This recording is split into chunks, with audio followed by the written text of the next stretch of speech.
Hi, friends. I'm back from a very long journey, and today I will be talking to an artist again. His name is Andres Amador. He will be joining me soon. So I had reached out to Andres about 3 years ago before I moved to California. And I wanted to interview and have a conversation with him, but he never saw the message I sent him. And recently he got in touch with me saying that, oh my gosh, like I totally missed this 3 years later. So I don't know if this is, I don't think we can call it synchronistic. Perhaps we can call it asynchronistic. Anyway, I will wait for him to get on and then we can continue the conversation. We will be talking about his art and I will be kicking off this series, so to speak. So if you're an artist and you'd like an interview or you'd like to share about your process and your art, get in touch with me. We can schedule something for you. I do have a couple of other series that I'll be sharing on YouTube as well. So look out for those. One of them is going to be book reviews, which is something I used to do in the past. And then the second one is I will be sharing some portions of the book that I self-published. So that's another discussion for another time. Anyway, I will wait for Andres and we will start the conversation soon. I can remember how to pause this. Okay. While I wait for him, I just wanted to share music that I'm obsessed with lately. The band is called Bonobo. Check it out. This piece is called Calm.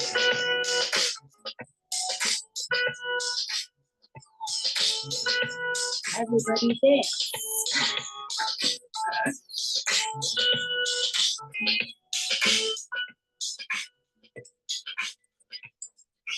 Aren't they amazing?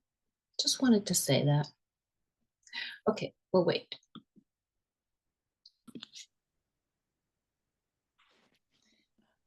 Okay, so Andres is here and I would like to welcome you.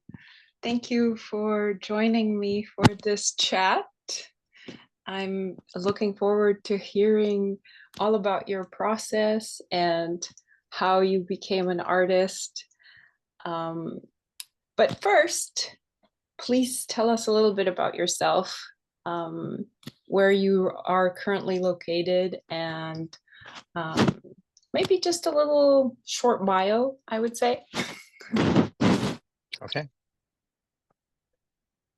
Well, first, thank you for the interest in interviewing me. So yeah, my name is Andres Amador, and I call myself an Earthscape artist. By that, I mean it's a portmanteau of the landscape and working with the earth. My signature work is to create large-scale installations that work with the landscape using materials that I find there when possible and that I can leave there to kind of fade back into nature. The work that I do, it's about a conversation between myself and the landscape. What wants to emerge from that, from whatever's arising there. And so that's my primary focus. Yes, I remember being so inspired by the work that I saw the mandalas that you do in the sand, and that's why I reached out. I reached out and I had not even moved to California yet. And it's kind of sad, actually, how all this happened. I would say it's asynchronistic as opposed to synchronistic. Mm-hmm. I wish I was able to have this conversation with you when I was still there, basically, Mm. but it is what it is. Yeah. I came across your email. It had somehow gotten buried in my email, and somehow I came across it. And so it is too bad that it couldn't happen, that you couldn't join in one of the workshops. That's That's one of the ways that exactly, yeah. I try to get people to experience my art because it is so experientially based.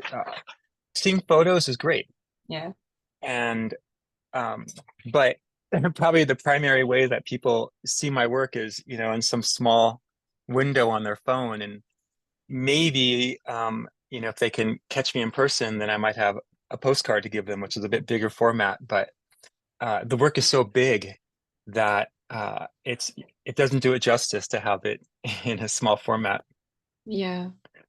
One of the things that sometimes arises is that with my postcards, let's say, I might offer someone to, choose one because I have a bunch of my artwork on postcards that I just give away. And then I go, oh, that's really interesting. But then in some moment, they might realize that there's a person in there and how small that person is. And they realize, oh, this is so big. And then there's a whole new experience kind of, they take it in a new way. Yeah. And it actually came about that once drones came on the scene, which was in 2011, Mhm. and because I started doing this in 2004. And once I was able to fly above and get capture from above, the I was able to go so much bigger in the work. So I had to relearn how to that sense of scale for a much bigger perspective. Mhm. But as a result, it becomes harder and harder to see anything in there that gives a sense of scale. People become little dots. And so you need like a car or something in there, in which that kind of ruins it. Yeah. So anyway, so when you see it on even a small format, it's like that pixel right there, it's actually me. That's my hat. And just so you know. So we're literally dust in the wind, basically. We're literally like particles of sand on this earth. Literally. Definitely. I Yeah. love it. That makes me so happy, actually. I can't even tell you. So, what inspired you to start these mandalas? I'm curious. Well, so I think you came around. What you saw of my work was a particular line of inquiry, which is I would say that a unifying theme in the work is the exploration of how to create at the large scale from within Got it. the what you're working on Uh-huh. in a very limited time span because I'm working in so I should mention this that most of my work, the work I'm best known for, is done at the beach. Hmm. And I'm working in the space left behind during the low tide. So it's made wet during high tide and it's exposed at low tide. And I go at certain times of the month when the highs and the lows are at their maximum. So usually around the full moon or the new moon. So I have this big space to work with. But I only have a few hours before the tide is coming back. So everything I do there has to be completed within a few hours and then get photos. And there are definitely many times when I didn't complete it and the waves are already eating it away. Yeah. So a unifying theme is this exploration of how to create large in a very short time span, and you're inside of it. You can't see the full thing. I don't send the drone up until the very end when I can take photos. And maybe I'll correct an error that I might see somewhere where I missed a spot, but pretty much I'm working with how I'm experiencing it on the ground. Hmm. So the exploration that I think you're thinking about with the mandalas, what's interesting about mandalas are that, well, it's henna based. So, or not henna, I should say it's mendi, Yeah. and which is a style in various parts of the world that are essentially little characters, and then the characters kind of build on each other, and they can take the shape, they can be fit within certain forms, and so there's all the, it's this whole branch. Yeah.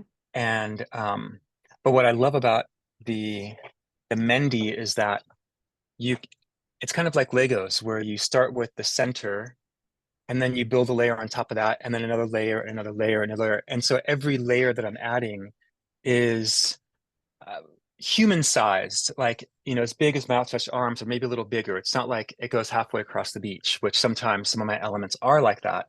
And those become much harder. So that the Mendy is actually makes it friendly to do something very large. And in fact, when I work with people, Mendy is one of the styles that I will have them do because it's easy to just do stepwise, give them a little guide, and most people can take that and do something on their own. So what inspired me? So just with the beach art in general, um, the artwork that I was doing previously was these large sculptures. And I would make these environments that you would step inside of that are filled with these oversized, like chandelier type creations that glowed in the black light. They were done for festivals and they were very psychedelic and it was very cool. Um, and they were all geometry based because that would create a self-supporting structure. So let's say like a tetrahedron, that's a four-sided like pyramidal shape, or an octahedron where there's 8 sides, but it's like, two pyramids on top of each other, stuck on the bottom. And so they hold themselves together. And people during these events would ask me, what do these mean? And they would want to get esoteric about it. And I didn't have anything to talk about. So I started to research what is the meaning behind these shapes. And that got me into the realm of what has this meaning, what meaning have these shapes had for cultures in the past? And so that would be the realm of like sacred geometry. And there's various interpretations for the various shapes, and it's all very interesting. It's all very culturally based. And while I was studying that, I also started turning my eye towards crop circles and what was going on in crop circles. And it was also mysterious that I had to just turn my brain off to them because I didn't know what to make of them. But the designs are very interesting. And so I started deconstructing the designs. Like, how would you create this if you were to do it on paper? And those studies started to dovetail because the sacred geometry, the study of geometry, and how people in the past came to this understanding and how you would go about designing one of the crop circles. There's much overlap there. So I was on the beach one day with a friend and we were playing with our walking sticks. And one of us spun in a circle with their walking stick, was like, here's a circle. I was like, oh, cool, a circle. Here's what circles have meant to people in the past. And it's the unity, the everything, the undifferentiated. And if you take another circle and put it on that first circle, the center point on the first circle, you get this overlap like this. And that overlap, well, that would be in some interpretations, this is heaven or God. Oh, I have the side light coming in now. I love it. And then this side is earth, and in between might be Jesus, let's say.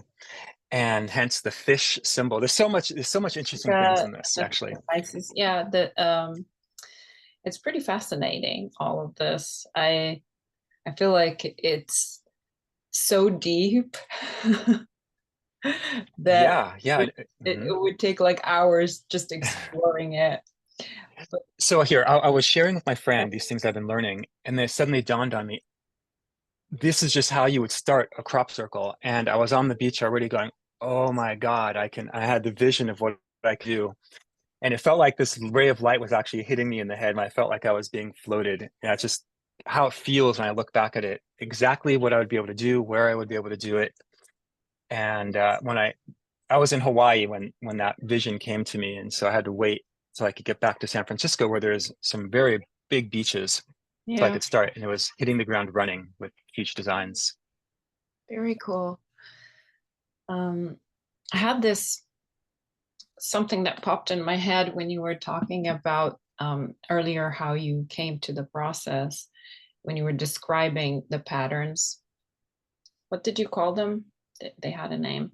Anyway, they're pretty much the patterns that we find in nature, wouldn't you say? Like Are, natural patterns, basically. mhm. So what's interesting with the sacred geometry is that like a perfect circle is pretty rare in nature. You never would see a perfect triangle Mm-hmm. or a perfect square. So these geometric shapes, they're this like perfection, but they also don't exist. And so part of what I came to understand from my research in sacred geometry is that when people came to these understandings, when they discovered these shapes and how to recreate them, and and then the powers that those shapes would offer you, like if you have a bunch of circles, you can make a design based on circles small. You can expand that to the size of whatever rope you have to make big circles, and you overlap 3 circles, you can make a triangle. And you can lay out the pyramids with very basic tools. So it's very powerful, these concepts, but they seem to exist outside or below. They're the framework of everything. Yeah. Whereas the patterns in nature became a whole different line of inquiry. Organic shapes, kind of the borderline of chaos, which has been a current topic for me. Mm-hmm. And so it actually took me quite a while to make the transition. I started with geometry, and it took quite a while to make the transition into the more organic shapes that are really what interests me. And that became a whole line. That's amazing because it's part of what interests me too. So I guess there is some synchronicity here after all. I'm going Wonderful. to change my location. So But my cool. family occupy the house here. I'll Nice. come out here. Looks like you live in a what's it called? Oh, yeah, I live in a yurt. Yurt. Yes. I could I'm see in a the yurt. little wooden, That the roof. yeah. Very nice. Looks like you're living the California dream. Anyway, so how did you become an artist is another question I would like to ask. Uh-huh. Okay. I came to art late in life. I'm not trained as an artist. My background is environmental sciences. Mhm. And but I took a few classes in college, and I've always had an interest in art, but I never considered myself an artist, just a dabbler. Uh, I went to the Peace Corps, and when I came back, I kind of felt a little, I was drifty. I got trained in computers through my dad's company. And so I did that for a few years. And as I reacquainted myself with San Francisco, returning as an adult, and somehow or other, I ended up on the temping at the IT department at a bank. And I was being paid really well, and I hated every moment I spent in that office. And after 6 months, they kept extending the contract, and I hated it, but I just could not turn down that money. But they offered me a full-time position. And so that was the moment of reckoning. And this is like where my whole life, there's that branch. Mhm. And I struggled with it and decided that my life experience in the moment was more important than my fears of the future. The fear of the future being that I would, end up penniless in the gutter. And having come from a, just a lower class background, that wasn't, not, that was an irrational fear for sure. But, I was around that. And, but choosing to prioritize my life experience as it's happening was really the turning point in my life. And so at that time, I'd had money saved from my time at the bank, and so I gave myself a break for a while. Concurrently, I had gone to my first Burning Man, so that was definitely a huge influence. Being around people who Yeah. gave themselves permission to follow whatever insanity was in their head and just take it as far as they wanted to, you know, and just be surrounded by people who are doing that. I love Whether that's, it. have you been? I have been once in 2012, basically. Okay. I wanted to go again, but it just never happened. So we'll see when it Yeah. happens again. Okay. Yeah, I've been. It was quite the experience. So you know what I mean? It's, you know, That needs another conversation.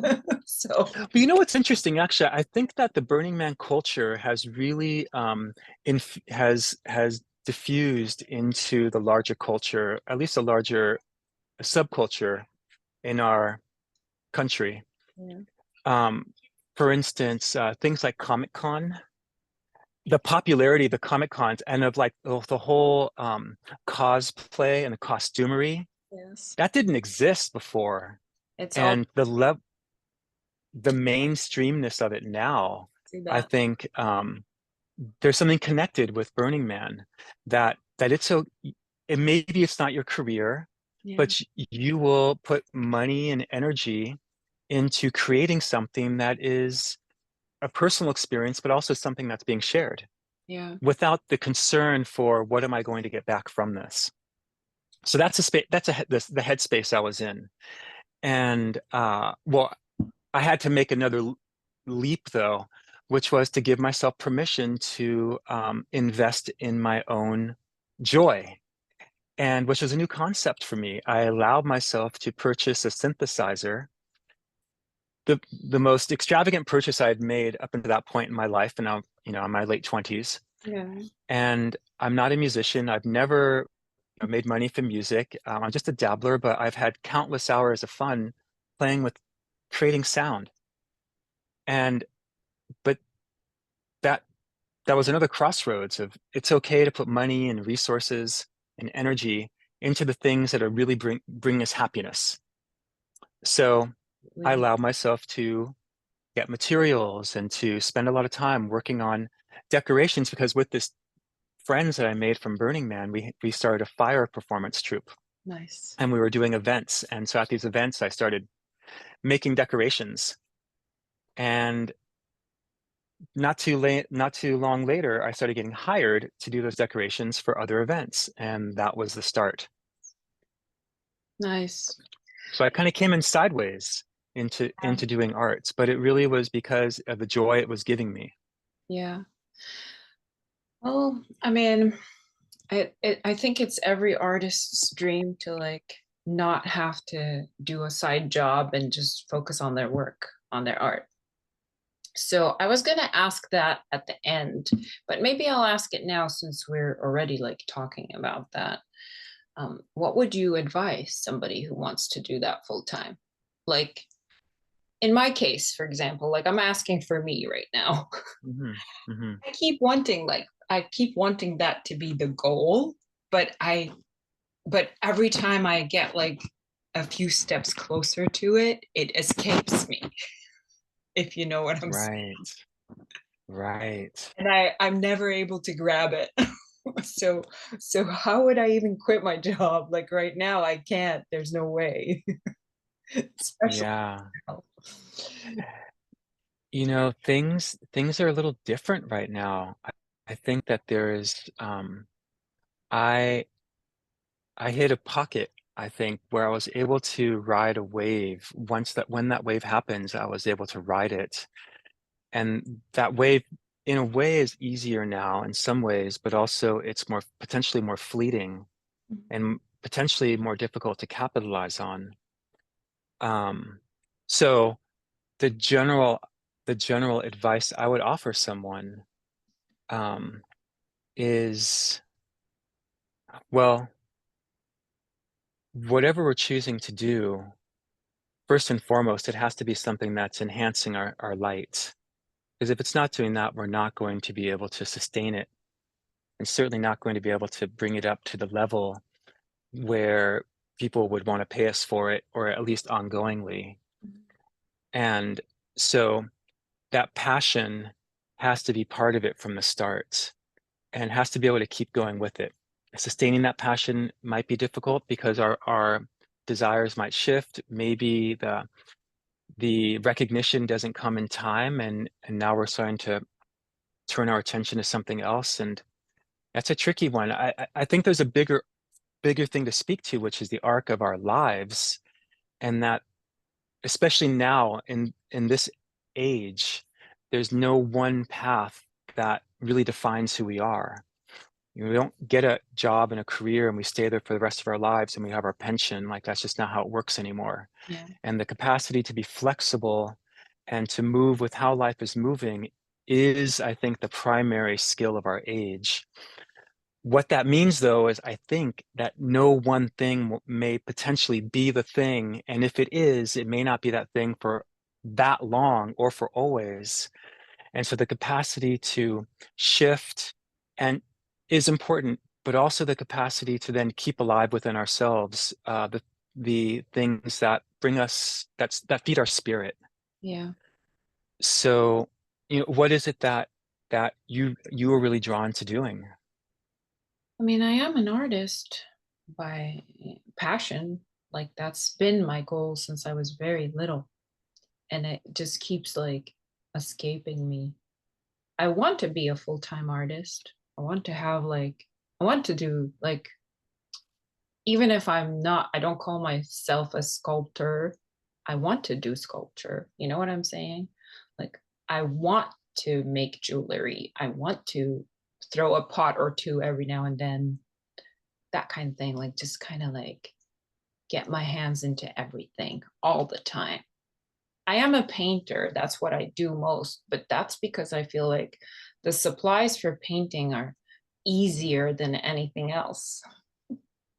Like I don't have a kiln, I don't have uh, large pieces of wood or even a space to keep them, that kind of thing.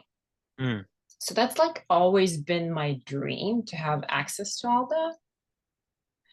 And that's why I feel like community is definitely like an important part of it. But I've been all over the place, all over the world, so to speak. And I also still feel like I don't belong anywhere. Like I don't have a tribe. mm, It's really strange. Anyway, mhm. we don't want to Yeah, digress, but thanks for asking. yeah. um, my second question, or is this probably the third one? What does art mean to you? What does art mean to me? There's the well, I'll say that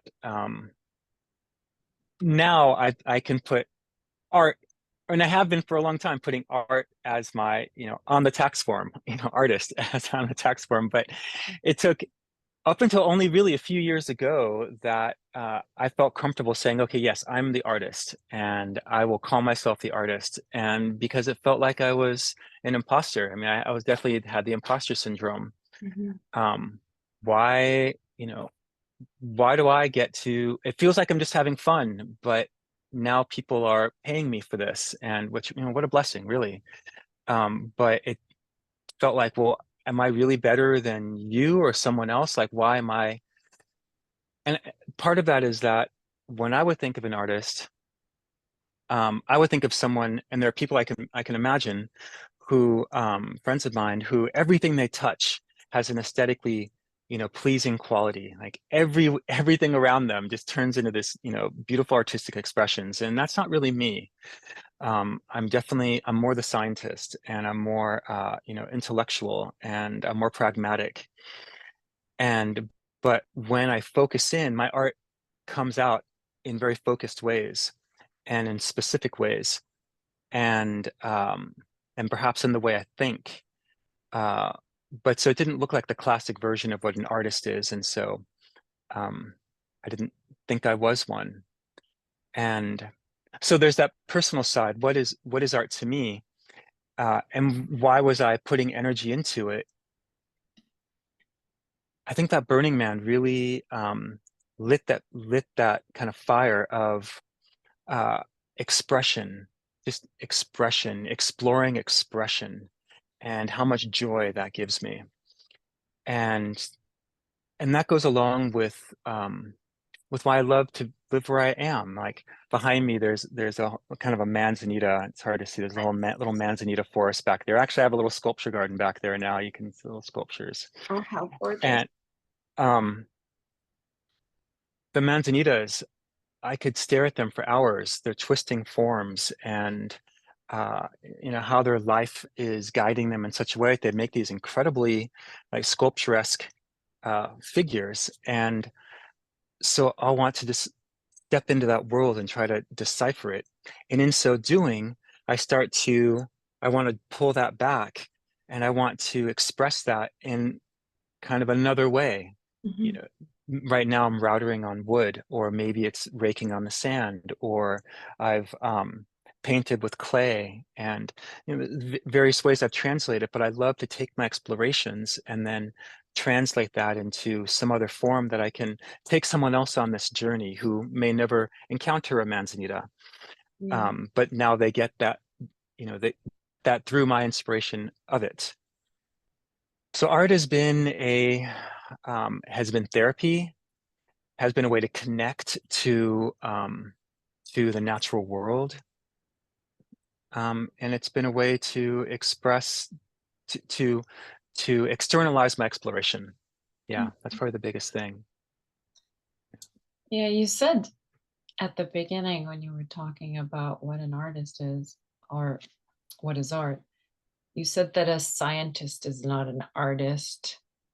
I'm gonna have to say a scientist is an artist. I didn't say a scientist, not an artist.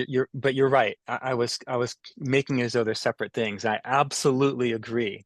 And in fact, my earliest art forms, even from when I was way back as younger, had a very scientific slant to it, expressing concepts in science. And a bunch of my later works express concepts in science. But I completely agree. Yeah. Yes, thank you. It's kind of interesting because we humans, we like to categorize everything. Like there's the scientist and there's the artist and there's like everybody's like in this little group all on their own, but we're all together as well. We're just humans.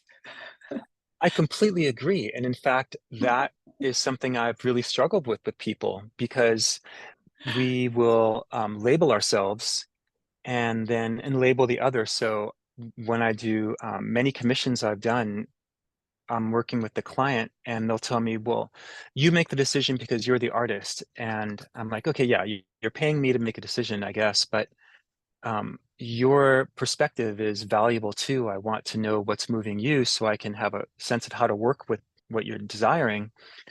But if you're discounting, you know, how you perceive things, then well, you're doing yourself a disservice. And I think most of us do that. And I was doing that same thing too. Yeah. Like, no, I'm not that because that means this. But actually, we're all of it. We might focus in one particular area or another, but we're all of it. And yeah, we do ourselves a disservice by compartmentalizing. Interesting. I just had a thought. It's kind of like, you know how there's the one and then it manifests in many different ways, and then there's the scripture that says that man is created in the image of the one who is Mm, God. And it just occurred to me that just like God is multifaceted, we are also multifaceted, just like God. mm. I don't know why that's what I thought about when you were saying that. Yeah. That's how my brain works. It's crazy. Um, what is an artist is the next question, which is like a great time to ask that. What is an artist? What is an artist? Yeah. Well, the artist is like the poet. Um, it's a person who's translating some life experience into a form that words can't really capture. They're beyond words. A poet is playing with words, but straightforward words aren't going to capture it. It's about something deeper. It's about something potentially ineffable that the poet's words can point you towards, or can hint at, or can they can be like that the koan that just juggles your brain enough so you stop trying to think linearly and just receive it, or to cross the wires so that the perception, the normal perception gets juggled a bit and you're seeing things a little bit differently, maybe upside down. Right now I'm thinking of Pablo Picasso and his, cubism and the various forms happening at once, which is very weird, but it was, extremely novel and caused people to look at reality in perhaps a different way. And so I see the artist as a person who's an explorer of their own experience, and they are bringing people along on that journey. In society, I can see that art has played the role of, helping people to see new perspectives or to expand, people's awareness. Um, the way that I think of arts, though, is a bit more personal, a bit more individual, and uh, I see it more. For me, art is more about the experience. And you can go to the museum and you can look on the walls and you can be inspired by that, and you can, oh, that's very beautiful. But does it have any connection to you? Often it may not. I mean, you can be touched, of course, have an emotional connection, but there's nothing like creating for yourself.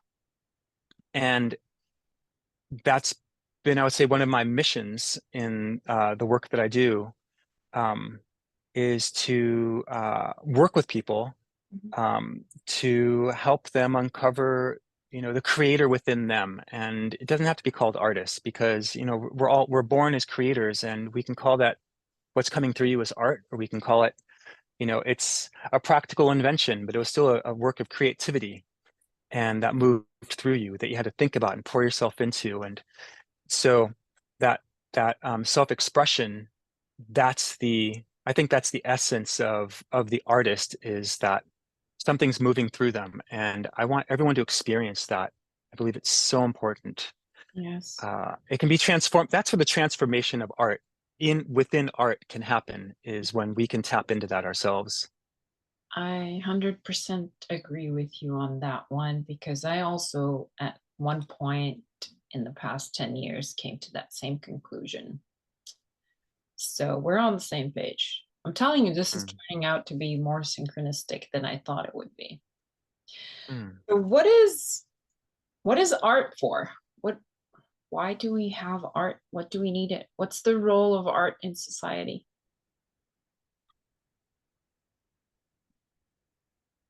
So again, I think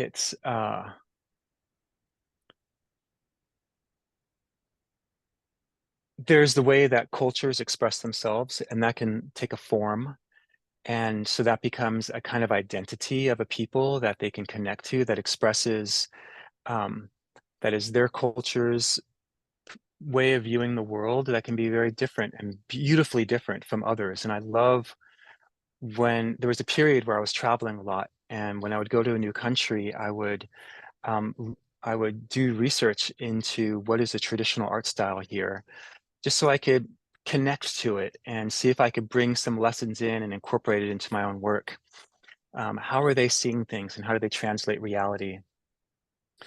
Um, but again, I think that the role of art is, for me, is a bit more on the personal side, on the individual side. It's the direct connection, it's the creation, and it's the um, how people can tap into their own creative expression. Mhm. Like, that's the true power of art.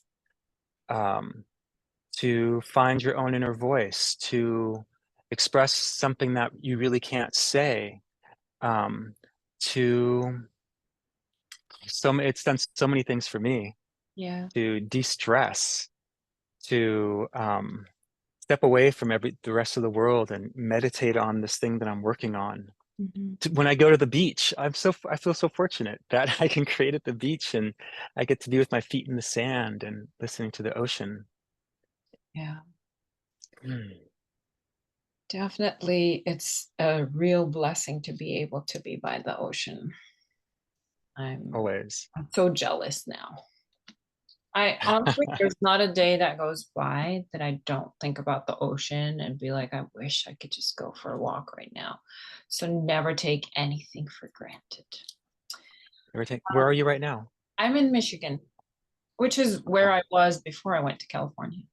But it was a nice Mm. 3-year vacation. Oh, where were That's you how in? I was in Monterey Bay. Oh, wow. Yeah, Beautiful. it was gorgeous. It was gorgeous, Yeah. but it fried my bank account. So Yeah. That's not, yeah.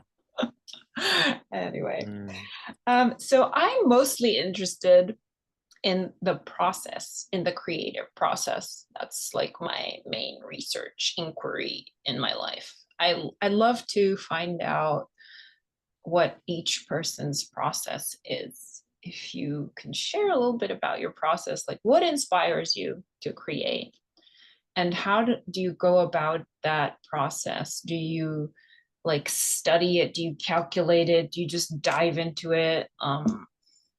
Is there something that stifles it? What exactly like goes on? Tell us a little bit, like a little Yeah. into your world, if you may. I can be a very sporadic creator. And so when an inspiration hits, I might be furiously working at it for a while, and then it'll kind of go dormant.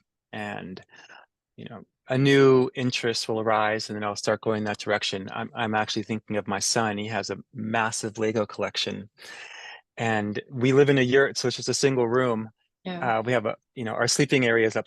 We have a loft, it's upstairs, but fun. the central space down below can often be occupied with all the bins of Legos all around him as has this thing going on, and then he'll finish that, and then that's yesterday's thing, and now there's today's thing, and he's working on this thing here, and now there's last thing's thing over there, and then he'll circle back around and start working on that other thing.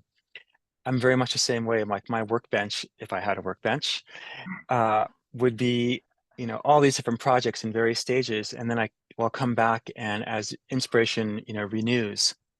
So I'm very like kind of sporadic and punctuated that way. Yeah. The things that inspire me frequently are in nature. It's an endless source of inspiration. The patterns in nature, the forms in nature. I'm puzzling out, what am I noticing here? What's going on? And how would I bring that down? How can I simplify that? Because nature is just so complex. How could I capture that so I can, make my own little version of it? Or how can I take an essence of this and bring it into something else? Oftentimes, the inspiration will be, let's say I have a commission. I was last year, I was part of an art on trails event. So I was able to walk several trails in the area where I live, which is Nevada City, California. So it's in the foothills of the Sierra Nevadas. And so I walked several of the trails that were on, their proposed options. And then I chose one of them, and I chose a specific spot that felt like, oh, this feels intriguing. This is an interesting area. And then I sat with that area, and I just started looking around. What are the materials here? What feels appropriate here? And so I often work from the ground up. I'm less about, other than that big vision I had of, I know what I can go huge, and I know where I can go, and it will be over here. I'm usually more about, what do I have? What are my constraints? What could I do with that? And I start building up from there. That's my process. Mhm. And so I'm less of a dreamer, more of a pragmatist. Scientist. And what's that? A scientist. Yeah, I'm very much like, what's the reality here? And what can I do with that? Less of a, um, oh, I have this big idea. Now, how am I going to do that? And people will come to me with, I have this big idea. And can you help me with this? And I'll go, okay, let's start chipping away at, like, what are the parameters? How much time do we have to execute? How long does it have to last? What are the materials we have available? What's our budget? Who's the audience for this? And so then I'll start to shape an idea, and it'll start to, possibilities will be eliminated, and then other ones will start to percolate up. So it's very much an iterative process where we'll get a little bit of the way, and then new constraints we might recognize. Actually, recently, oh, this is a good one. I did a project for Trees, which is an organization that does conservation with kelp forests, and we were in the Monterey Bay area actually. Nice. So it was for an event, and they wanted to bring in the story of sea trees at this event that was being catered on this beach. And so they wanted to do a large scale artwork, but it wasn't going to work because it was going to be during high tide when this event was happening. Also, it was going to be at night, so they wouldn't see it anyway. And the beach was too stubby in that part of the region. It was Pismo Beach. And so actually further from Monterey. And so then we're like, okay, it needs to be on the dry sand. Okay, what's a possibility in dry sand? I have a dry sand tool, but I can't get the definition. I can work with I can pour sand and make designs poured sand. So let's do colored sands, and I can make a big, mural. I had about 25 feet circle that I was going to work within. Mhm. And this might be an interesting image actually to show. If you can flash this design, I'll send you the file. But then Yeah, the we people there are really, what's that? could share it on the screen or something. Oh, Oh, you mean I'll see like if I can get live that. and the video. Yeah, we can share it now. If you want to send the link, we can just open it in the chat. I think it should show, like if I show my screen, or you can even share your screen. I think you're able to. I don't know if I have, but I'm on my computer, and that photo would be, okay, I'll look for it. If you can, And so, we don't have to complicate it, but okay. Um, and so so we would have to put a backdrop though, a drop cloth on the beach in order to be able to put colored sand down. And but then the organizer was very concerned about leaving any colored sand behind, even though I was going to pick up the whole thing and I would take it away. They didn't want any colored sand left on the beach because there's such rigid constrictions about what they do there. So then it had to be dry sand. And so then, okay, let's see. How do I'll try to, oh, I can't do it. So um, then, send it to me. Maybe I, I'll put it as the cover photo for the video when I post it on YouTube. okay, Use it as the cover photo. okay. Yeah, oh, I wonder if I can do, so let's see if I can put this in the chat. And there, there it is. So then I was going to put a drop cloth and use sand. But then we felt the drop cloth, I would paint the drop cloth blue. And because now it had to be, they didn't want colored sand, they needed to be the beach sand. But if I put the beach sand on a drop cloth, it would look weird. So I would color the drop cloth blue. But then they decided we don't want just a blue drop cloth. That'll look kind of a little cheap. And it was a kind of a high, it was an event for donors. And so then they thought, well, maybe if I could tie dye this drop cloth to make it have watery colors. So then I did my first tie dye ever with this 25-foot drop cloth. And but then and so then on top of that, I would draw using the sand, and it was a negative image. So then the image that's left behind is the drop cloth. The lines are made of the sand. And so in the end, it was a very ingenious um, solution. It took a while to get there. Very interesting process. Not at all straightforward. And often this is how the process goes. Got it. Okay, I think I finally got it. Here we go. There we go. There it is. Yeah. So I think I saw this on your Instagram. That's gorgeous. yes. Love the So color. so now that's supposed to be a starfish, and and then a sea urchin. Um, and had I been able to use colors, the starfish would have been reds and oranges and some yellows, and the urchin would have been purples and whites and blues. But I couldn't get that. All I'm working now with is with sand, just the beach sand. So all the sand surrounding the piece, that's the sand I use inside the piece. And so the lines in the kelp, those are, lines of the sand that I did on top of the drop cloth. And then, so there's a negative image. I poured sand over everything on the drop cloth that wasn't going to be visible and just left behind the design. Yeah, This. absolutely So stunning. I love it. thank you. No. Very nice. I'm glad I was able to pull it up. Sometimes technology phases me. Yeah, good job. So is there a message usually in your work? I know you talked about that a little bit initially, but is there an like overarching message in your Yeah, work, or is it like specific to each one? certainly there are lines of inquiry that have various messages in them, but the overarching message, I would say I have several. One is, and this is especially so with the work that is specifically working with the environment in some way, is connecting people to the environment, to their environment, wherever that is. And those are pieces that have to be seen in location to really be able to appreciate it.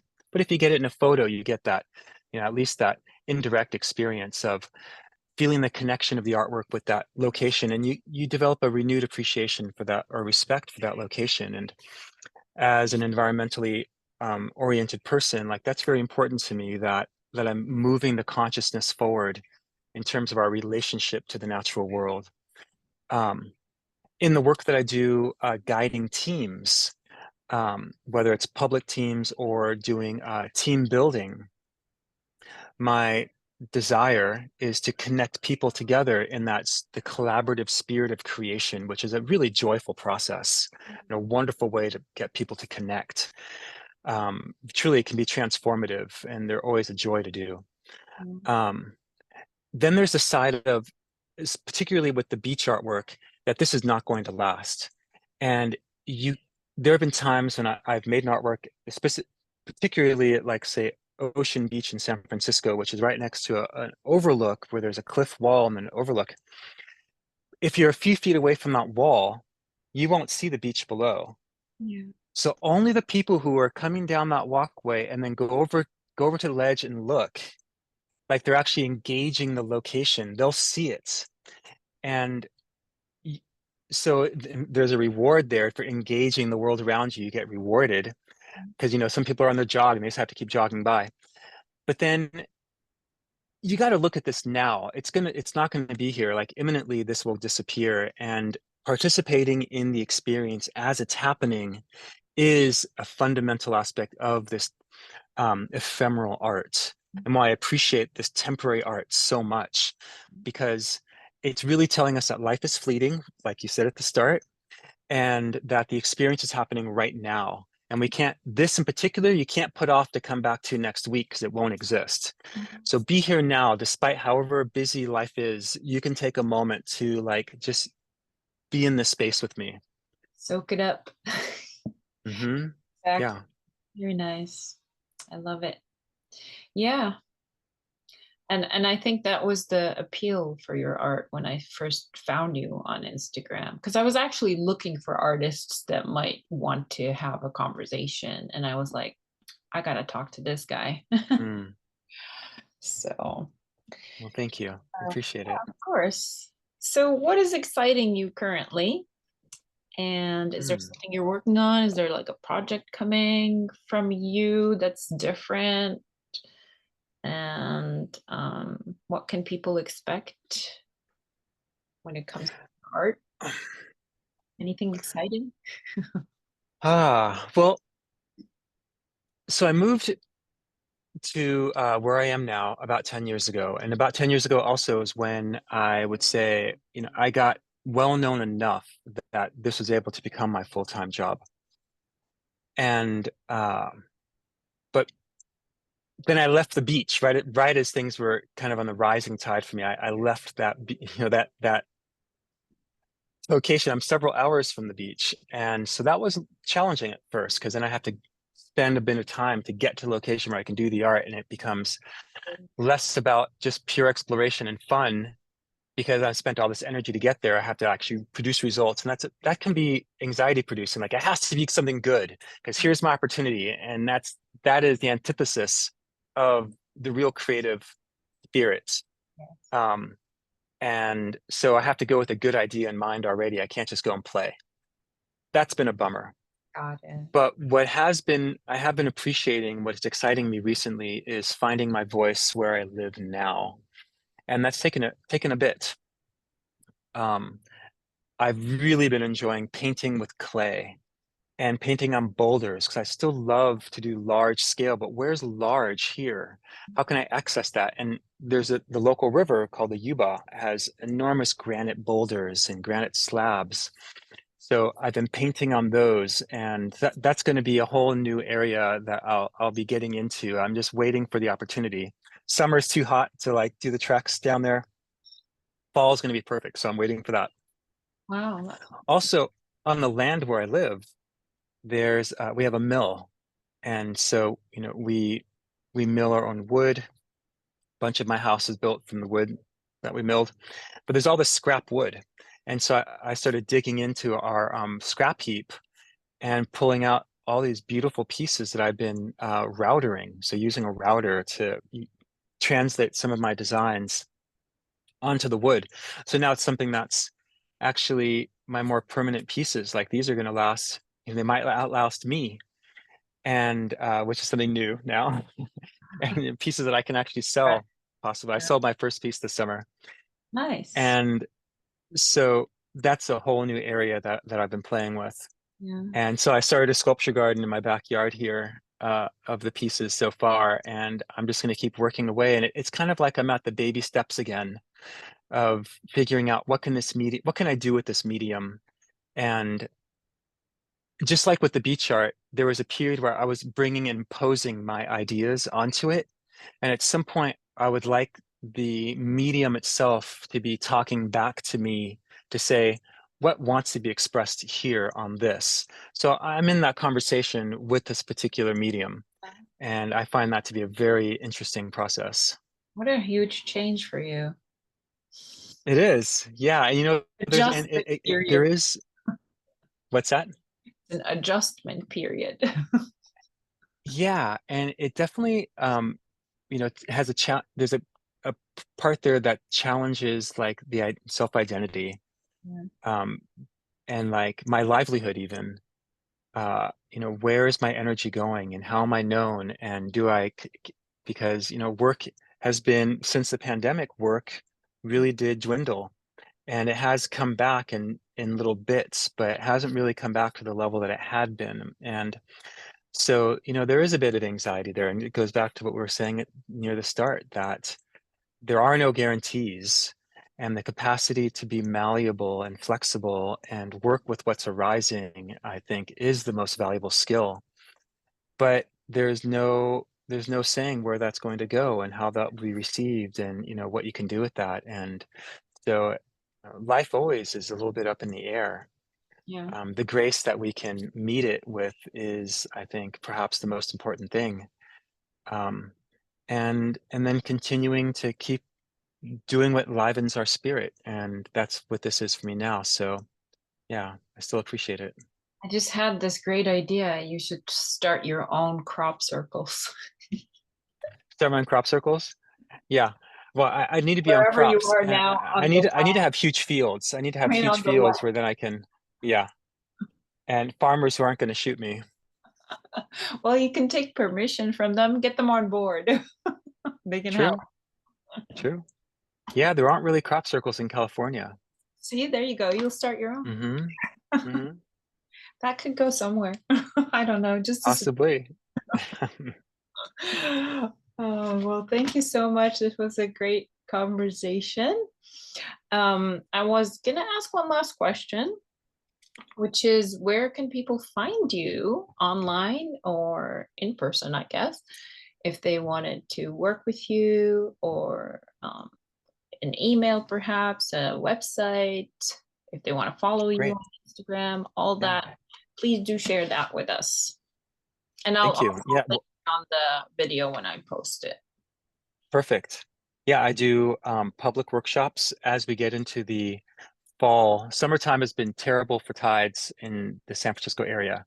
But if you're in San Francisco, or if you feel interested in traveling to San Francisco, then I do workshops about once a month that'll be starting in the fall, or it is fall, so starting soon.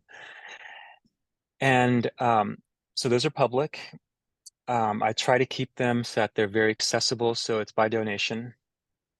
I consider that my service, to connect people, engage them in the art, all those things that I feel are important. The power of art in the liberating self-expression. I want people to access that. I think it's so important. And then I do private events. So I've done birthdays, and marriage proposals has been one that for a while was my bread and butter. Fun. Memorials have been so meaningful. Working with people, doing memorials. I love doing them, and I don't know how to advertise that, because it's like, where do you go to say, hey, someone die? Here, do an artwork with me. Like, that's no, but they're so powerful. To create beauty in the midst of sorrow is an amazingly therapeutic It's a nice way experience. to celebrate someone's life, basically. Yes. And then I work with teams, businesses, to do team bonding, which there's always been great feedback from that. Yeah, very Yeah, cool. yeah. Okay, well, I will link all your information in the YouTube video once I post it. It's going to take me Wonderful. to get it sorted out, probably in like another hour or two before I post it, but I'll send you the link. And I'm definitely going to check out one of your workshops one day when I'm ready to go back and visit Cali. So it was nice to connect with you, and I will talk to you soon. So, Likewise. Thank you so much, Susie. It's been a pleasure. welcome. Take care. All right. Be Bye. well. Bye-bye.